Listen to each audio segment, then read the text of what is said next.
प्यारे किसान वीरो, आत्मनिर्भर ਭਾਰਤ ਵੱਲ ਪਸ਼ੂ ਪਾਲਣ ਅਤੇ ਡੇਅਰੀ ਵਿਕਾਸ ਦੇ ਵੱਧਦੇ ਕਦਮ ਇਹ ਵਿਸ਼ਾ ਹੈ ਸਾਡੇ ਅੱਜ ਦੇ ਇਸ ਪ੍ਰੋਗਰਾਮ ਦਾ। ਵਿਸ਼ੇ ਸੰਬੰਧੀ ਜਾਣਕਾਰੀ ਦੇਣ ਲਈ ਅੱਜ ਸਾਡੇ ਵਿਚਕਾਰ ਨੇ ਸਰਦਾਰ ਜਸਪਾਲ ਸਿੰਘ ਜੀ, ਜਿਹੜੇ IAS ਨੇ, ਪ੍ਰਮੁੱਖ ਸਕੱਤਰ ਨੇ ਪਸ਼ੂ ਪਾਲਣ, ਮੱਛੀ ਪਾਲਣ ਅਤੇ ਡੇਅਰੀ ਵਿਕਾਸ ਵਿਭਾਗ ਦੇ। ਇਹਨਾਂ ਤੋਂ ਅਸੀਂ ਸਾਰੀ ਜਾਣਕਾਰੀ ਹਾਸਲ ਕਰਨੀ ਹੈ ਕਿ ਕਿਸਾਨਾਂ ਦੀ ਆਮਦਨ ਦੁੱਗਣੀ ਕਰਨ ਦੇ ਲਈ 2022 ਤੱਕ ਇਹ ਸਾਰੇ ਵਿਭਾਗ ਕੀ ਕਰ ਰਹੇ ਨੇ, ਕਿਹੜੀਆਂ ਸਕੀਮਾਂ ਇਹਨਾਂ ਦੀਆਂ ਚੱਲ ਰਹੀਆਂ ਨੇ, ਤਾਂ ਕਿ ਕਿਸਾਨ ਆ ਜਿਹੜਾ ਆਤਮ ਨਿਰਭਰ ਹੋ ਕੇ ਉਹਦੀ ਆਮਦਨ ਆ ਜਿਹੜੀ 2022 ਤੱਕ ਦੁੱਗਣੀ ਤੱਕ ਜ਼ਰੂਰ ਪਹੁੰਚ ਜਾਵੇ। ਸੋ ਆਪਾਂ ਇਹਨਾਂ ਤੋਂ ਸਾਰੀ ਜਾਣਕਾਰੀ ਹਾਸਲ ਕਰਨੀ ਹੈ। ਸਰਦਾਰ ਜਸਪਾਲ ਸਿੰਘ ਜੀ, ਤੁਹਾਡਾ ਸਵਾਗਤ ਹੈ ਸਾਡੇ ਪ੍ਰੋਗਰਾਮ ਦੇ ਵਿੱਚ। Thank you. ਸਭ ਤੋਂ ਪਹਿਲਾਂ ਆਪਾਂ ਜੇ ਗੱਲ ਕਰੀਏ ਕਿਸਾਨਾਂ ਦੀ ਆਮਦਨ ਦੁੱਗਣੀ, ਜਿਵੇਂ ਮੈਂ ਪਹਿਲਾਂ ਵੀ ਗੱਲ ਕੀਤੀ ਹੈ ਕਿ 2022 ਦੇ ਵਿੱਚ ਭਾਰਤ ਸਰਕਾਰ ਨੇ ਮੱਥਿਆ ਹੋਇਆ, ਸਾਡੇ ਪ੍ਰਧਾਨ ਮੰਤਰੀ ਜੀ ਨੇ ਮਿੱਥਿਆ ਕਿ 2022 ਤੱਕ ਆਪਾਂ ਕਿਸਾਨਾਂ ਦੀ ਆਮਦਨ ਦੁੱਗਣੀ ਕਰਨੀ ਹੈ ਜੀ। ਤਾਂ ਹੀ ਹੋ ਸਕਦੀ ਹੈ ਜੇਕਰ ਖੇਤੀ ਦੇ ਨਾਲ ਨਾਲ ਕੋਈ ਨਾ ਕੋਈ ਸਹਾਇਕ ਧੰਦਾ ਅਪਣਾ ਕੇ ਕਿਸਾਨ ਵੀਰ ਉਹਦੀ ਮਾਰਕੀਟਿੰਗ ਕਰੇ, ਉਹਦੀ ਐਕਸਟਰਾ ਆਮਦਨ ਲਵੇ। ਉਸ ਤੋਂ ਬਿਨਾਂ ਇਹ ਸੰਭਵ ਨਹੀਂ ਹੈ ਲੱਗਦਾ, ਕਿਉਂਕਿ ਖੇਤੀ ਦੇ ਵਿੱਚ ਇਸ ਵਾਰੀ ਖੜੋਤ ਆ ਚੁੱਕੀ ਹੈ ਤੇ ਖੇਤੀ ਦੇ ਨਾਲ ਨਾਲ ਕਿਸੇ ਨਾ ਕਿਸੇ ਕਿੱਤੇ ਵੱਲ ਕਿਸਾਨਾਂ ਨੂੰ ਜ਼ਰੂਰ ਆਉਣਾ ਪਊਗਾ। ਸੋ ਆਪਾਂ ਜੇ ਗੱਲ ਕਰੀਏ ਪਸ਼ੂ ਪਾਲਣ ਵਿਭਾਗ ਦੀ, ਤਾਂ ਵਿਭਾਗ ਕਿਸ ਤਰ੍ਹਾਂ ਦਾ ਯੋਗ ਕਿਸਾਨ ਵੀਰਾਂ ਦੇ ਲਈ ਪਾ ਰਿਹਾ ਤਾਂ ਕਿ ਉਹਨਾਂ ਦੀ ਆਮਦਨ 2022 ਤੱਕ ਦੁੱਗਣੀ ਹੋਵੇ? ਪੰਜਾਬ ਇੱਕ ਖੇਤੀ ਪ੍ਰਧਾਨ ਸੂਬਾ ਹੈ ਔਰ ਜਿਵੇਂ ਤੁਸੀਂ ਆਪ ਹੀ ਦੱਸਿਆ ਕਿ ਖੇਤੀ ਦੇ ਵਿੱਚ ਪੰਜਾਬ ਨੇ ਹਾਲਾਂਕਿ ਬਹੁਤ ਤਰੱਕੀ ਕੀਤੀ ਹੈ, ਲੇਕਿਨ ਹੁਣ TC ਤੇ ਪਹੁੰਚਣ ਕਰਕੇ ਹੋਰ ਅੱਗੇ ਤਰੱਕੀ ਜਿਹੜੀ ਹੈ ਬਹੁਤ ਜ਼ਿਆਦਾ ਪੋਸੀਬਲ ਨਹੀਂ ਹੈ ਸ਼ਾਇਦ ਜੀ। ਇਸ ਲਈ ਬਹੁਤ ਜ਼ਰੂਰੀ ਹੈ ਕਿ ਖੇਤੀ ਦੇ ਨਾਲ ਨਾਲ ਸਹਾਇਕ ਧੰਦੇ ਜਿਹੜੇ ਹੈ ਉਹ ਵੀ ਲਏ ਜਾਣ ਔਰ ਉਹਨਾਂ ਨੂੰ ਭਰਪੂਰ ਜਿਹੜਾ ਹੈ ਤਰੱਕੀ ਦੇ ਰਾਹ ਤੇ ਤੋਰਿਆ ਜਾਵੇ। ਇਹਦੇ ਵਿੱਚ ਜਿਹੜਾ ਮੇਰਾ ਵਿਭਾਗ ਹੈ ਪਸ਼ੂ ਪਾਲਣ, ਮੱਛੀ ਪਾਲਣ ਅਤੇ ਡੇਅਰੀ ਵਿਕਾਸ ਵਿਭਾਗ, ਇਹਦੇ ਵੱਲੋਂ ਵੱਖ-ਵੱਖ ਸਕੀਮਾਂ ਜਿਹੜੀਆਂ ਚਲਾਈਆਂ ਜਾਂਦੀਆਂ ਨੇ। ਕੁਛ ਜਿਹੜੀਆਂ ਸਕੀਮਾਂ ਨੇ ਉਹ ਕੇਂਦਰ ਸਰਕਾਰ ਦੀਆਂ ਨੇ ਔਰ ਕੁਛ ਰਾਜ ਸਰਕਾਰ ਦੀਆਂ ਆਪਣੀਆਂ ਸਕੀਮਾਂ ਵੀ ਨੇ।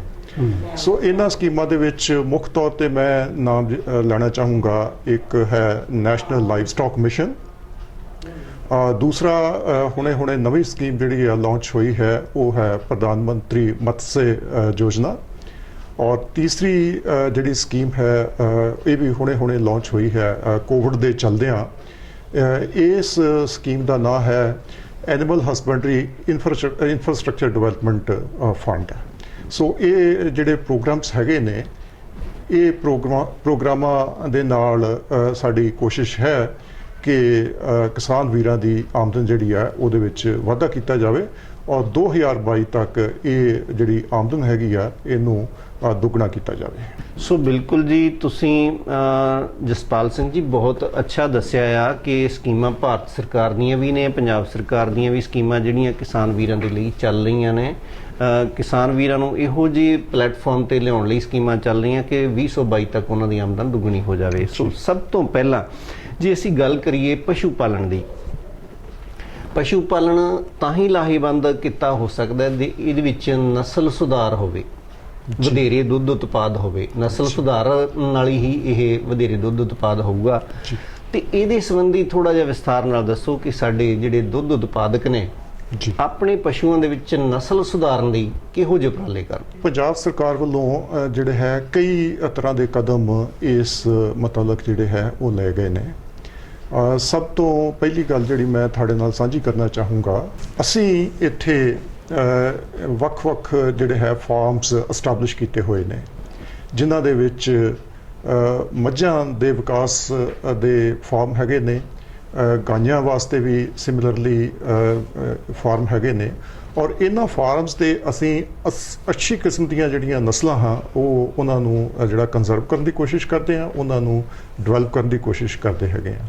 ਔਰ ਜਦੋਂ ਇਹ ਜਿਹੜਾ ਹੈ ਜਰਮ ਪਲਾਜ਼ਮ ਸਾਡੇ ਕੋਲ ਅੱਛੇ ਵਾਲਾ ਤਿਆਰ ਹੋ ਜਾਂਦਾ ਹੈਗਾ ਹੈ ਤਾਂ ਫਿਰ ਉਹਨੂੰ ਅਸੀਂ ਪੂਰੇ ਸਟੇਟ ਦੇ ਵਿੱਚ ਜਿਹੜਾ ਹੈਗਾ ਹੈ ਪ੍ਰੋਪੇਗੇਟ ਕਰਨ ਦੀ ਕੋਸ਼ਿਸ਼ ਕਰਦੇ ਹੈਗੇ ਆ। ਇਹਦੇ ਵਾਸਤੇ ਇੱਕ ਜਿਹੜਾ ਵੱਡਾ ਕਦਮ ਹੈ ਉਹ ਹੈ ਆਰਟੀਫੀਸ਼ੀਅਲ ਇਨਸੈਮੀਨੇਸ਼ਨ ਦਾ, ਮਨਸੂਈ ਗਰਭ ਜਿਹੜਾ ਹੈ ਗਰਭ ਧਾਰਨ ਦਾ ਜਿਹੜਾ ਹੈ ਪ੍ਰੋਗਰਾਮ ਹੈ। ਇਹਦੇ ਵਿੱਚ ਇਸ ਤਰ੍ਹਾਂ ਹੈ ਕਿ ਸਟੇਟ ਦੇ ਵਿੱਚ 2 ਸੀਮਨ ਸਟੇਸ਼ਨ ਜਿਹੜੇ ਹੈ ਉਹ ਕਾਇਮ ਕੀਤੇ ਗਏ ਨੇ। ਇੱਕ ਨਾਭੇ ਵਿਖੇ ਹੈ ਔਰ ਦੂਸਰਾ ਰੋਪੜ ਵਿਖੇ ਹੈ। ਇਹ ਦੋਨੋਂ ਸੀਮਨ ਸਟੇਸ਼ਨ ਜਿਹੜੇ ਹੈਗੇ ਆ, ਇਹਨਾਂ ਤੇ ਵਧੀਆ ਕਿਸਮ ਦੇ ਬੁਲਸ ਜਿਹੜੇ ਹੈ ਤਿਆਰ ਕਰਕੇ ਉਹਨਾਂ ਤੋਂ ਸੀਮਨ ਜਿਹੜਾ ਹੈ ਤਿਆਰ ਕੀਤਾ ਜਾਂਦਾ ਹੈ ਔਰ ਫਿਰ ਉਹ ਪੂਰੇ ਸਟੇਟ ਦੇ ਵਿੱਚ ਭੇਜਿਆ ਜਾਂਦਾ ਹੈ ਇਨਸੈਮੀਨੇਸ਼ਨ ਕਰਨ ਵਾਸਤੇ।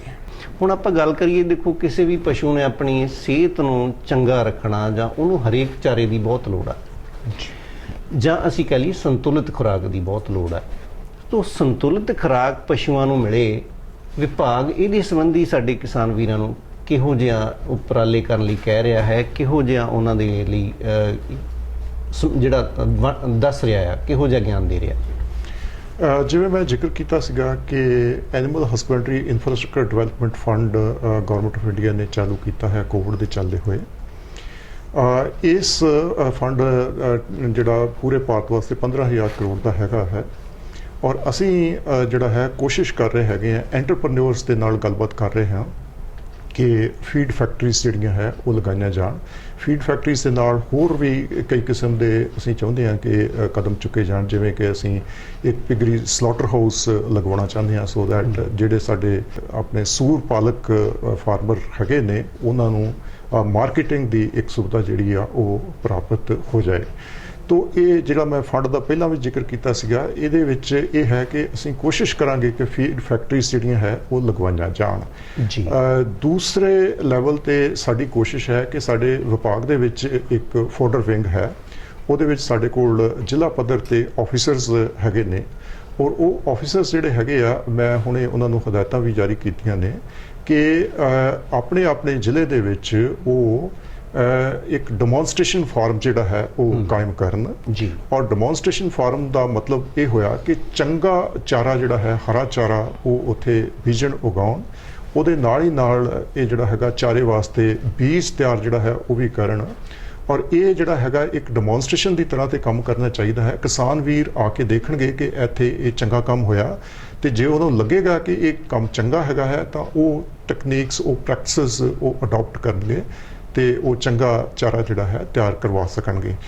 ਇਸ ਤੋਂ ਇਲਾਵਾ ਅਸੀਂ ਇੱਕ ਸਿਲੇਸ ਜਿਹੜਾ ਹੈਗਾ ਹੈ ਅਚਾਰ ਬਣਾਉਂਦੇ ਹੈਗੇ ਚਾਰੇ ਦਾ, ਉਹ ਜਿਹੜਾ ਹੈ ਕਿਸਾਨ ਵੀਰਾਂ ਨੂੰ ਉਹਦੇ ਬਾਰੇ ਜਾਣਕਾਰੀ ਦਿੰਦੇ ਹੈਗੇ ਔਰ ਕਿਸਾਨ ਵੀਰਾਂ ਦੀ ਮਦਦ ਕਰਦੇ ਹਾਂ ਕਿ ਉਹਨਾਂ ਨੂੰ ਉਹ ਐਸਟੈਬਲਿਸ਼ ਕਰਨ ਤਾਂ ਕਿ ਜਦੋਂ ਹਰੇ ਚਾਰੇ ਦਾ ਸੀਜ਼ਨ ਹੈ ਉਦੋਂ ਤਾਂ ਚਾਰਾ ਮਿਲ ਜਾਂਦਾ ਹੈ, ਕੋਈ ਦਿੱਕਤ ਨਹੀਂ ਹੈ, ਬਟ ਜਦੋਂ ਆਫ ਸੀਜ਼ਨ ਹੁੰਦਾ ਹੈ ਉਸ ਆਫ ਸੀਜ਼ਨ ਦੇ ਵਿੱਚ ਵੀ ਕਿਸਾਨ ਵੀਰਾਂ ਦੇ ਪਸ਼ੂਆਂ ਨੂੰ ਜਿਹੜਾ ਹੈ ਚਾਰਾ ਮਿਲ ਸਕੇ।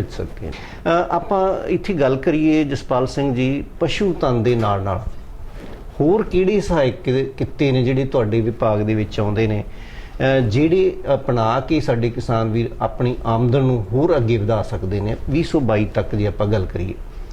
ਹੁਣ ਤੱਕ ਜਿਹੜੀ ਅਸੀਂ ਗੱਲਬਾਤ ਕੀਤੀ ਹੈ ਉਹਦਾ ਜਿਹੜਾ ਫੋਕਸ ਸੀਗਾ ਉਹ ਰਿਹਾ ਹੈ ਪਸ਼ੂ ਧਨ ਦਾ। ਮੇਰਾ ਮਤਲਬ ਮੱਝ ਅਤੇ ਗਾਂ ਦਾ ਜੀ। ਮੱਝ ਤੇ ਗਾਂ ਤੋਂ ਇਲਾਵਾ ਵੀ ਅਸੀਂ ਡਿਪਾਰਟਮੈਂਟ ਵੱਲੋਂ ਕਈ ਤਰ੍ਹਾਂ ਦੀਆਂ ਕੋਸ਼ਿਸ਼ਾਂ ਕਰਦੇ ਹਾਂ ਕਿ ਕਿਸਾਨ ਵੀਰ ਇਹੋ ਜਿਹੇ ਸਹਾਇਕ ਧੰਦੇ ਵੀ ਅਪਣਾਉਣ। ਇਹਦੇ ਵਿੱਚ ਖਾਸ ਤੌਰ ਤੇ ਅੱਜ ਜਿਹੜਾ ਉੱਭਰ ਕੇ ਧੰਦਾ ਆ ਰਿਹਾ ਹੈਗਾ ਹੈ ਉਹ ਹੈ ਸੂਰ ਪਾਲਣ ਦਾ। ਸੂਰ ਇੱਕ ਅਜਿਹੀ ਕਿਸਮ ਹੈ ਜਾਨਵਰ ਦੀ ਜਿਹੜਾ ਬਹੁਤ ਜਲਦੀ ਜਿਹੜਾ ਹੈ ਉਹ ਡਿਵੈਲਪ ਹੁੰਦਾ ਹੈ ਔਰ ਕਿਸਾਨ ਵੀਰ ਜਦੋਂ ਇਹ ਸੂਰ ਪਾਲਦੇ ਨੇ ਤਾਂ ਉਹ ਬਹੁਤ ਜਲਦੀ ਉਹਨਾਂ ਨੂੰ ਫਾਇਦੇ ਜਿਹੜੇ ਹੈ ਇਹਦੇ ਮਿਲਦੇ ਹੈਗੇ ਨੇ। ਤੋ ਇਸ ਕੰਮ ਵਾਸਤੇ ਸਾਡੀ ਕੋਸ਼ਿਸ਼ ਹੈਗੀ ਆ ਕਿ ਅਸੀਂ ਫਾਰਮ ਜਿਹੜੇ ਹੈ ਉਹ ਵੱਖ-ਵੱਖ ਜਗ੍ਹਾ ਤੇ ਸਥਾਪਿਤ ਕੀਤੇ ਹੋਏ ਨੇ, ਜਿਵੇਂ ਹੁਸ਼ਿਆਰਪੁਰ ਦੇ ਵਿੱਚ ਫਾਰਮ ਹੈ, ਨਾਭੇ ਦੇ ਵਿੱਚ ਫਾਰਮ ਹੈ। ਇਹਨਾਂ ਫਾਰਮਸ ਤੇ ਸਾਡੀ ਕੋਸ਼ਿਸ਼ ਹੁੰਦੀ ਹੈ ਕਿ ਇਹਦੇ ਜਿਹੜੀਆਂ ਸੂਰ ਦੀਆਂ ਚੰਗੀਆਂ ਕਿਸਮਾਂ ਨੇ ਉਹਨਾਂ ਨੂੰ ਡਿਵੈਲਪ ਕੀਤਾ ਜਾਵੇ ਔਰ ਉਹਨਾਂ ਨੂੰ ਪੰਜਾਬ ਦੇ ਵਿੱਚ ਭੇਜਿਆ ਜਾਵੇ, ਕਿਸਾਨ ਵੀਰ ਉਹਦਾ ਫਾਇਦਾ ਲੈ ਸਕਣ। ਮੈਨੂੰ ਤੁਹਾਡੇ ਨਾਲ ਇਹ ਸਾਂਝਾ ਕਰਦੇ ਹੋਏ ਬੜੀ ਖੁਸ਼ੀ ਹੈ ਕਿ ਹੁਣੇ ਭਾਰਤ ਸਰਕਾਰ ਨੇ ਕੁਝ ਸੂਰ ਜਿਹੜੇ ਹੈਗੇ ਹੈ ਉਹ ਬਾਹਰੋਂ ਇੰਪੋਰਟ ਕੀਤੇ ਸੀਗੇ ਯੂਕੇ ਤੋਂ। ਉਹ ਸੂਰ ਜਿਹੜੇ ਹੈਗੇ ਆ ਅਸੀਂ ਗਵਰਨਮੈਂਟ ਆਫ ਇੰਡੀਆ ਨੂੰ ਬੇਨਤੀ ਕੀਤੀ ਕਿ ਤੁਸੀਂ ਇਹ ਸਾਨੂੰ ਦੇ ਦਿਓ, ਅਸੀਂ ਇੱਥੇ ਰੱਖਾਂਗੇ। ਉਹਦੇ ਪ੍ਰੋਬਲਮ ਸੀ, ਉਹ ਐਕਚੁਅਲੀ ਤਾਂ ਨਾਗਾਲੈਂਡ ਵਾਸਤੇ ਸੀਗੇ ਲੇਕਿਨ ਉਧਰ ਕੋਈ ਬਿਮਾਰੀ ਚੱਲ ਰਹੀ ਸੀ ਤੇ ਅਸੀਂ ਗਵਰਨਮੈਂਟ ਆਫ ਇੰਡੀਆ ਨੂੰ ਬੇਨਤੀ ਕੀਤੀ ਕਿ ਤੁਸੀਂ ਇਹ ਸਾਨੂੰ ਦੇ ਦਿਓ, ਅਸੀਂ ਇਹਨਾਂ ਦੀ ਸਾਂਭ ਸੰਭਾਲ ਕਰਾਂਗੇ ਔਰ ਉਹਨਾਂ ਦੇ ਨਾਲ ਅਸੀਂ ਜਿਹੜਾ ਹੈ ਇਹ ਇੱਕ ਐਗਰੀਮੈਂਟ ਕੀਤਾ ਹੈ ਉਹ ਹੈ ਕਿ ਪਹਿਲਾ ਜਿਹੜਾ ਪੂਰ ਹੋਏਗਾ ਉਹਨਾਂ ਦੇ ਬੱਚਿਆਂ ਦਾ ਉਹਦੇ ਵਿੱਚੋਂ 50% ਜਿਹੜੇ ਆ ਅਸੀਂ ਰੱਖਾਂਗੇ ਪੰਜਾਬ ਦੇ ਵਿੱਚ ਤੇ ਇਹਦੇ ਨਾਲ ਸਾਨੂੰ ਬਹੁਤ ਵੱਡਾ ਫਾਇਦਾ ਹੋਊਗਾ ਸਾਡੇ ਕਿਸਾਨ ਵੀਰਾਂ ਨੂੰ ਕਿ ਬਹੁਤ ਵਧੀਆ ਕਿਸਮ ਦੇ ਸੂਰ ਜਿਹੜੇ ਹੈਗੇ ਆ ਉਹਨਾਂ ਨੂੰ ਉਹ ਮੁਹੱਈਆ ਹੋ ਜਾਣਗੇ।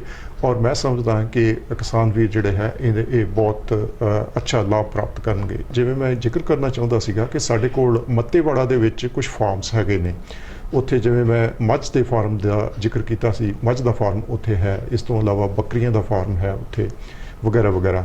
ਤੇ ਅਸੀਂ ਇੱਕ ਪ੍ਰੋਜੈਕਟ ਮਨਜ਼ੂਰ ਕਰਵਾਇਆ ਹੈ, ਉਹ ਪ੍ਰੋਜੈਕਟ ਹੋਏਗਾ ਸੂਰਾਂ ਦਾ ਜਿਹੜਾ ਹੈ ਉਹ ਇੱਕ ਸਲਾਟਰ ਹਾਊਸ ਬਣਾਇਆ ਜਾਊਗਾ ਤੇ ਕਿਸਾਨ ਵੀਰ ਜਿਹੜੇ ਹੈਗੇ ਹੈ ਉੱਥੇ ਆਪਣੇ ਸਲਾਟਰ ਕਰਵਾ ਸਕਣਗੇ ਔਰ ਸਲਾਟਰ ਕਰਵਾਉਣ ਤੋਂ ਬਾਅਦ ਉਹਦੀ ਪੈਕਿੰਗ ਵਗੈਰਾ ਕਰਕੇ ਫਿਰ ਉਹ ਮਾਰਕੀਟ ਦੇ ਵਿੱਚ ਭੇਜ ਸਕਣਗੇ। ਇਹ ਜਿਹੜਾ ਪ੍ਰੋਜੈਕਟ ਹੋਏਗਾ ਇਹ ਸਾਡੀ ਕੋਸ਼ਿਸ਼ ਹੈਗੀ ਆ ਕਿ PAIC ਪੰਜਾਬ ਐਗਰੋ ਇੰਡਸਟਰੀ ਦੇ ਨਾਲ ਮਿਲ ਕੇ ਲਗਵਾਇਆ ਜਾਵੇ। ਇਹਦੇ ਵਿੱਚ ਕਿਸਾਨ ਵੀਰਾਂ ਦਾ ਵੀ ਰੋਲ ਹੋਏਗਾ, ਉਹ ਡਾਇਰੈਕਟਲੀ ਇਹਦੇ ਵਿੱਚ ਪਾਰਟਿਸਿਪੇਟ ਕਰਨਗੇ। ਔਰ PAIC ਦੇ ਨਾਲ ਜਿਹੜਾ ਅਸੀਂ ਟਾਈ ਅਪ ਕਰਨਾ ਚਾਹੁੰਦੇ ਹੈਗੇ ਆ, ਉਹਦਾ ਇੱਕ ਖਾਸ ਪਰਪਸ ਇਹ ਹੈਗਾ ਹੈ ਕਿ PAIC ਦੀ ਇੱਕ ਆਪਣਾ ਛੋਟਾ ਅਦਾਰਾ ਹੈ ਪੈਗਰੈਕਸੋ ਕਰਕੇ, ਉਹ ਅਦਾਰਾ ਜਿਹੜਾ ਹੈਗਾ ਹੈ ਐਕਸਪੋਰਟ ਵੀ ਕਰਦਾ ਹੈਗਾ ਹੈ। ਔਰ ਇਹਦੇ ਨਾਲ ਸਾਨੂੰ ਵੱਡਾ ਫਾਇਦਾ ਇਹ ਹੋਊਗਾ ਕਿਸਾਨ ਵੀਰਾਂ ਨੂੰ ਕਿ ਜਿਹੜਾ ਮੀਟ ਪੋਰਕ ਜਿਹੜਾ ਤਿਆਰ ਕੀਤਾ ਜਾਊਗਾ, ਪੈਕ ਕੀਤਾ ਜਾਊਗਾ, ਉਹ ਐਕਸਪੋਰਟ ਵੀ ਹੋ ਸਕੂਗਾ। ਔਰ ਮੈਂ ਸਮਝਦਾ ਕਿ ਇਹਦੇ ਨਾਲ ਬਹੁਤ ਵੱਡਾ ਫਾਇਦਾ ਜਿਹੜਾ ਕਿਸਾਨ ਵੀਰਾਂ ਨੂੰ ਹੋਊਗਾ। ਬਿਲਕੁਲ ਜਸਪਾਲ ਸਿੰਘ ਜੀ, ਆਪਾਂ ਮੱਛੀ ਪਾਲਣ ਤੇ ਵੀ ਗੱਲ ਕਰੀਏ ਜ਼ਰੂਰ, ਕਿਉਂਕਿ ਆਪਾਂ ਸੂਰ ਪਾਲਣ ਤੇ ਮੱਝਾਂ ਗਾਵਾਂ ਦੇ ਉੱਤੇ ਗੱਲਾਂ ਕੀਤੀਆਂ, ਕਿਉਂਕਿ ਵਿਭਾਗ ਦੀ ਇੱਕ ਇਹ ਵੀ ਸਕੀਮ ਹੈ ਮੱਛੀ ਪਾਲਣ ਦੀ ਵੀ। ਥੋੜਾ ਜਿਹਾ ਇਹਦੇ ਸੰਬੰਧ ਵੀ ਸਾਡੇ ਕਿਸਾਨ ਵੀਰਾਂ ਨੂੰ ਦੱਸੋ ਕਿ ਕਿਸ ਤਰ੍ਹਾਂ ਅਸੀਂ ਇਸ ਕਿੱਤੇ ਵੱਲ ਮੁੜ ਸਕਦੇ ਹਾਂ। ਜਹਾਨ ਸਾਹਿਬ, ਮੱਛੀ ਪਾਲਣ ਤੇ ਆਉਣ ਤੋਂ ਪਹਿਲਾਂ ਮੈਂ ਇੱਕ ਹੋਰ ਤੁਹਾਡੇ ਨਾਲ ਜਾਣਕਾਰੀ ਸਾਂਝੀ ਕਰਨਾ ਚਾਹੂੰਗਾ। ਦੋ ਚੀਜ਼ਾਂ ਹੋਰ ਅਸੀਂ ਕਰਦੇ ਹੈਗੇ ਆ, ਬੱਕਰੀਆਂ ਔਰ ਸ਼ੀਪ ਜਿਹੜੀਆਂ ਹੈਗੀਆਂ ਇਹਨਾਂ ਨੂੰ ਪਾਲਣ ਦਾ ਧੰਦਾ ਜਿਹੜਾ ਹੈ ਉਹ ਵੀ ਲਾਹੇਵੰਦ ਹੈ। ਸਾਡੇ ਕੋਲ ਵੱਖ-ਵੱਖ ਫਾਰਮ ਨੇ ਜਿੱਥੇ ਅਸੀਂ ਇਹਨਾਂ ਦੀਆਂ ਚੰਗੀਆਂ ਨਸਲਾਂ ਤਿਆਰ ਕਰਨ ਦੀ ਕਾਰਵਾਈ ਕਰਦੇ ਹੈਗੇ ਆ। ਪਟਿਆਲੇ ਦੇ ਵਿੱਚ ਕੁੱਲੇ ਮਾਜਰਾ ਦੇ ਵਿੱਚ ਜਿਵੇਂ ਸਾਡਾ ਫਾਰਮ ਹੈਗਾ ਹੈ, ਜਿਵੇਂ ਮੈਂ ਹੋਰ ਵੀ ਜ਼ਿਕਰ ਕੀਤਾ ਮੱਤੇਵਾੜਾ ਹੈ, ਉਧਰ ਪਠਾਨਕੋਟ ਦੇ ਵਿੱਚ ਵੀ ਫਾਰਮ ਹੈਗਾ ਹੈ।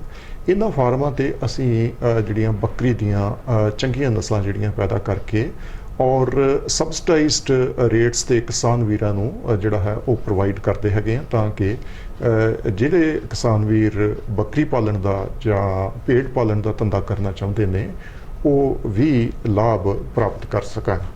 ਸੋ ਹੁਣ ਮੈਂ ਆਉਣਾ ਜਿਹੜੀ ਤੁਸੀਂ ਗੱਲ ਕੀਤੀ ਹੈ ਮੱਛੀ ਪਾਲਣ ਧੰਦੇ ਦੀ। ਸੋ ਜਿਵੇਂ ਮੈਂ ਸ਼ੁਰੂ ਦੇ ਵਿੱਚ ਜ਼ਿਕਰ ਕੀਤਾ ਸੀ ਕਿ ਕਿਹੜੀਆਂ ਸਕੀਮਾਂ ਜਿਹੜੀਆਂ ਹੈ ਉਹ ਮਹੱਤਵਪੂਰਨ ਹੈਗੀਆਂ ਨੇ, ਉਹਨਾਂ ਦੇ ਵਿੱਚ ਇੱਕ ਸਕੀਮ ਇਹ ਹੈਗੀ ਹੈ ਪ੍ਰਧਾਨ ਮੰਤਰੀ ਮਤस्य ਸੰਪਦਾ ਯੋਜਨਾ।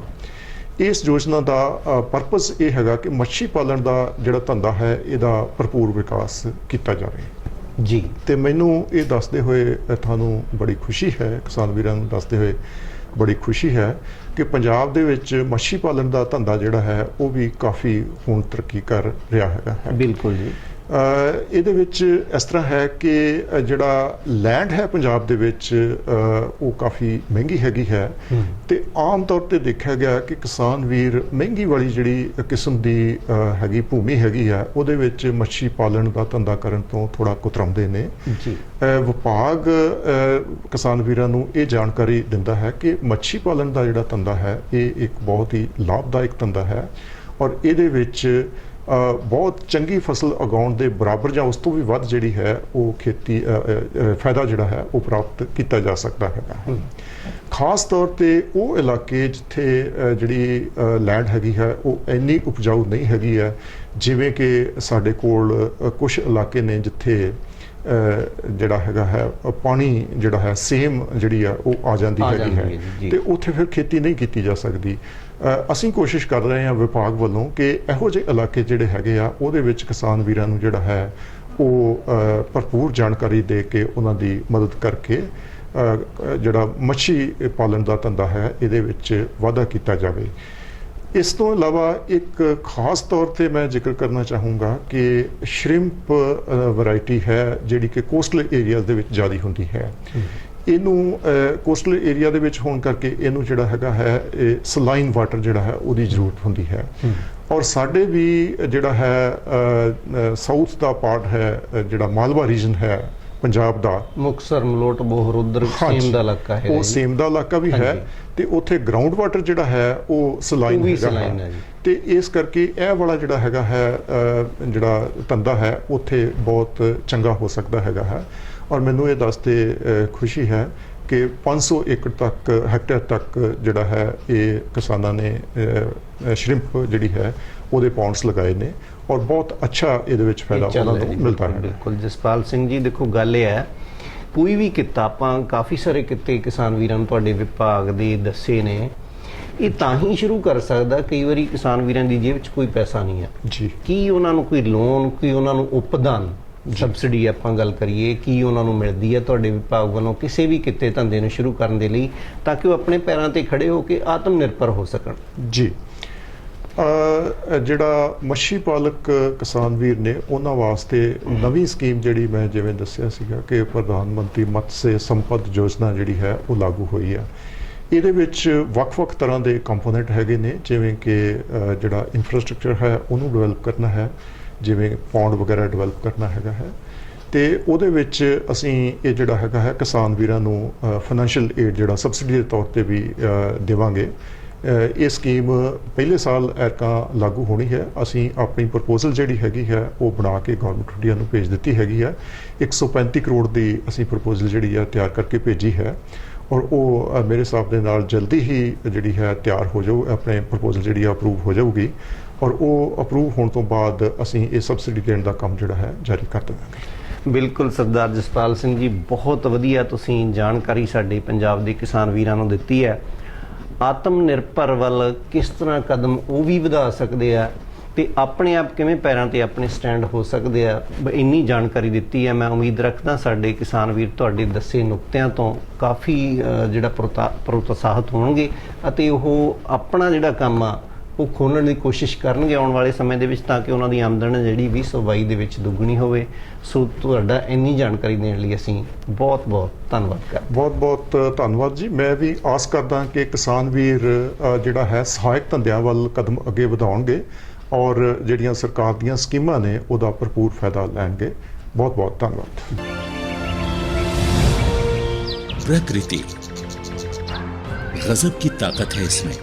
बारिश की रिमझिम फुहारों को ही लीजिए, जब सही समय पर मिट्टी पर गिरें तो खेतों में किसान की मेहनत रंग लाती है।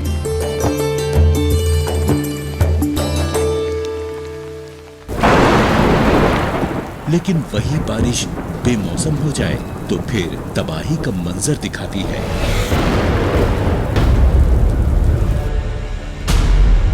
लेकिन क्यों रहे किसान के घर की खुशियां प्रकृति पर निर्भर, जब बन सकता है वो आत्मनिर्भर।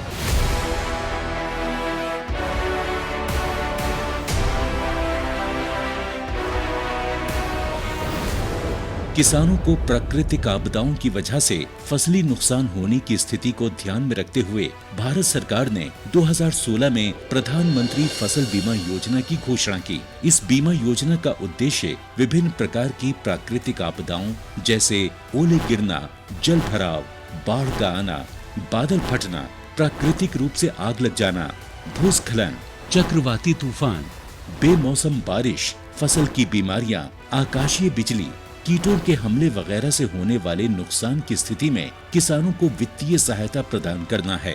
इस बीमा योजना के अंतर्गत फसल की विभिन्न अवस्थाओं को शामिल किया गया है, यानी पूरे फसल चक्र का सुरक्षा कवच। जिस दिन फसल काटकर खेत में सुखाने के लिए फैलाई, उसके अगले ही दिन मूसलाधार बारिश हो गई, सारी उपज बर्बाद हो गई। लेकिन ये तो अच्छा था कि मैंने फसल का बीमा करा रखा था, मैं नुकसान से बच गया और क्लेम की रकम भी मुझे आसानी से मिल गई। सारा भुगतान मेरे बैंक अकाउंट में हो गया। प्रधानमंत्री फसल बीमा योजना बहुत ही लाभकारी है और इसकी प्रक्रिया बहुत ही सरल है। पहली बात तो ये समझिए कि अगर आप अधिसूचित फसलों की खेती करने वाले किसान हैं, तो आप फसल बीमा के लिए पात्र हैं। इसमें काश्तकार किसान और बटाईदार सहित सभी किसान शामिल हैं। अनाज, दलहन, तिलहन और कुछ वार्षिक वाणिज्यिक फसलों को PMFBY के अंतर्गत कवर किया जाता है। ये दुनिया की तीसरी सबसे बड़ी और कामयाब फसल बीमा योजना है। केंद्र सरकार और राज्य सरकारों के अलावा 18 बीमा कंपनियां, 540 बैंक तथा 45,000 जन सेवा केंद्र प्रधानमंत्री फसल बीमा योजना को किसानों तक पहुंचाने में कार्यरत हैं। इस योजना में प्रीमियम कम होने के कारण सभी स्तर के किसान इसका लाभ ले सकते हैं। खरीफ फसलों के लिए बीमित राशि का 2% प्रीमियम, रबी फसलों के लिए बीमित राशि का 1.5% प्रीमियम और बागवानी एवं वाणिज्यिक फसलों के लिए 5% प्रीमियम है। किसानों के लिए ये योजना कितनी लाभदायक है, इस बात का अंदाजा इससे ही लगाया जा सकता है कि 2016 में योजना की शुरुआत के बाद पहले 3 सालों में किसानों ने प्रीमियम के रूप में 13,000 करोड़ रुपए का भुगतान किया, जबकि अब तक फसलों के नुकसान के क्लेम के रूप में उन्हें 60,000 करोड़ रुपए मिल चुके हैं। यानी जमा राशि के मुकाबले 4.5 गुना अधिक राशि दावों के रूप में प्राप्त हो चुकी है। अब तक हर साल खरीफ और रबी के मौसम के दौरान 5 करोड़ से भी अधिक किसान इस योजना से जुड़े हैं। 2020 के लिए बीमा कराने की प्रक्रिया शुरू हो चुकी है। पंजीकरण की कट ऑफ तिथि हर राज्य में अलग अलग तय होती है। अपने क्षेत्रों या गांवों की अधिसूचित फसलों की सूची, बीमित राशि एवं कट ऑफ तिथि की अधिक जानकारी के लिए आप निकटतम कृषि अधिकारी, जन सेवा केंद्र एवं बीमा कंपनी के प्रतिनिधि से संपर्क करें। www.pmfby.gov.in पर लॉगिन करके या फसल बीमा ऐप क्रॉप इंश्योरेंस ऐप का उपयोग करके अपनी फसल के नामांकन के लिए आवेदन किया जा सकता है। नामांकन के लिए इन दस्तावेजों की जरूरत होती है: नवीनतम आधार कार्ड, मोबाइल नंबर, बैंक खाता विवरण, भू अभिलेख दस्तावेज जिसमें जमीन के कागजात और राज्य सरकार द्वारा निर्देशित कोई भी अन्य दस्तावेज। कैसे मिलेगा फसल नुकसान होने पर दावे का भुगतान? PMFBY योजना में बीजों की बुआई से लेकर फसल कटाई के बाद सुखाने के उद्देश्य से खेतों में 14 दिनों तक फैलाई जाने वाली फसलों के पूरे फसल चक्र के दौरान जोखिम के कवर को प्रदान करता है।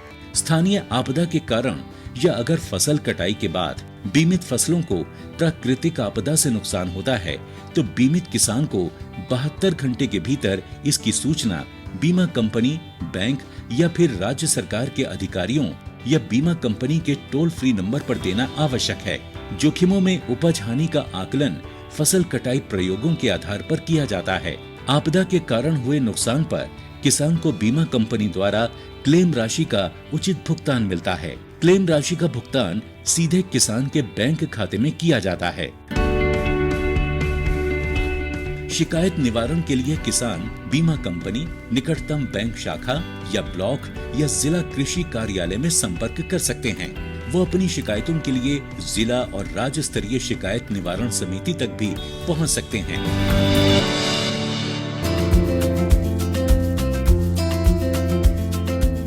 दरअसल पहले सभी ऋणी किसान जो बैंकों या वित्तीय संस्थानों से मौसमी कृषि ऋण या KCC का लाभ उठा रहे थे, उन्हें अनिवार्य रूप से इस योजना में शामिल किया जाता था। लेकिन फरवरी 2020 में किसानों के हित में नामांकन प्रक्रिया में एक बड़ा बदलाव करते हुए अब इस योजना को सभी किसानों के लिए स्वैच्छिक कर दिया गया है। प्रधानमंत्री फसल बीमा योजना किसानों को उनकी मेहनत से उगाई फसल को सुरक्षित करके देश को आत्मनिर्भर बनाने की दिशा में अहम कदम साबित हो रही है। जब किसान बढ़ेगा प्रकृति निर्भरता से आत्मनिर्भरता की ओर, तभी तो बनता है आत्मनिर्भर राष्ट्र।